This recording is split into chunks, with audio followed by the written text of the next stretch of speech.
Tash, a kam drejt të replikoj, se më pyti disa pyetje, ose a e të ndalë. Kriza aktuale politike dhe pasojat në planin ekonomik përplasin mbrëm shefat e shtabeve zgjedhor të BDI-s dhe PDSH në debatin në Klik Plus.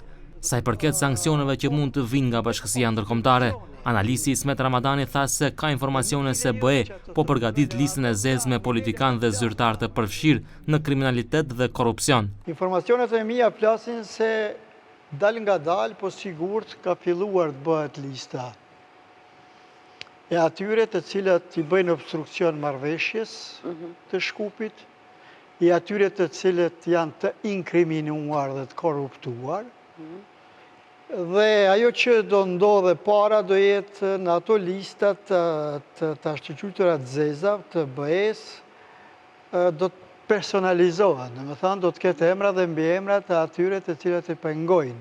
Dhe unë mendoj se në qoftë se së shpejti dalin këto emra edhe publikohen, mund të jetë edhe fillimi i krizës.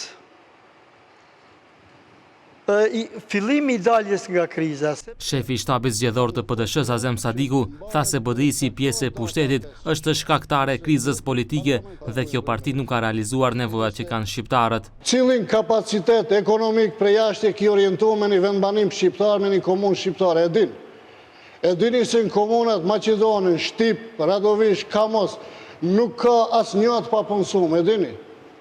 E dini se atë administratën që të në kohën e përmendni, e dini se ato asnjë nuk është të shku në punë, të gjithë janë si pensionera të nejtë në shtëpi.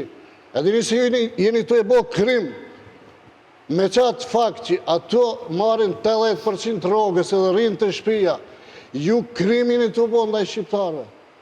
Edhe ky krim do të pajtohem e ti me njëse, do të përfundon atë ditë kur do të organizohen zgjedhjet, ama jo ashtu ju si me ndoni zgjedhjet. Edhe t'jesh i sigurt, nisen të dinë edhe gjithë shqiptarët. Vetëm faktori ndërkombëtar mund garantojnë Maqedonisë zgjedhje ferm. Se gjithë ju, 13 vjetë jeni në pushtet, jeni të futur deri këtu në krim. A bon t'ju tregojsh ti shqiptarëve sa ki pasuni, sa lokale në Shkup edhe sa banesa, sa shtëpia ki. E shefi i shtabit zgjedhor të BDI-s Bekim Neziri tha se nuk qëndrojnë akuzat e PDSH-s. Bashkimi Demokratik për Integrim formoi 15 zona ekonomike.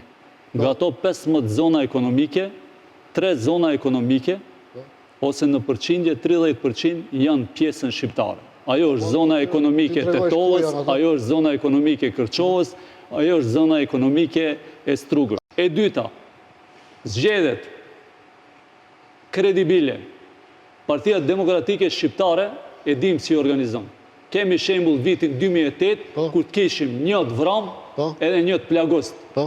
Njerëz Partisë Demokratike Shqiptare janë si rezultat i asaj sjellje, e dim ku janë. Fatmir Bytyqi nga zona ekonomike e Maqedonisë Veriperëndimore theksoi se pavarësisht hapjes së fabrikave dhe atyre që janë paralajmëruar, shumica e të rinjve kanë ikur jashtë vendit. Në rajonin që mbërthen zonën si bie jug perëndimore, ku është edhe Kërçova, edhe Struga, ku për shembull sot vetëm ishim dhe është fakt që ekziston një zonë industriale teknologjike me një investim amerikan, por që biznesmenët dhe njerëzit në Kërçovë thonë se s'ka të rinj të cilët mund të punësohen aty sepse kanë ikë gjithë. Edhe ky është një fakt tjetër i migrimit të madh të rinjve.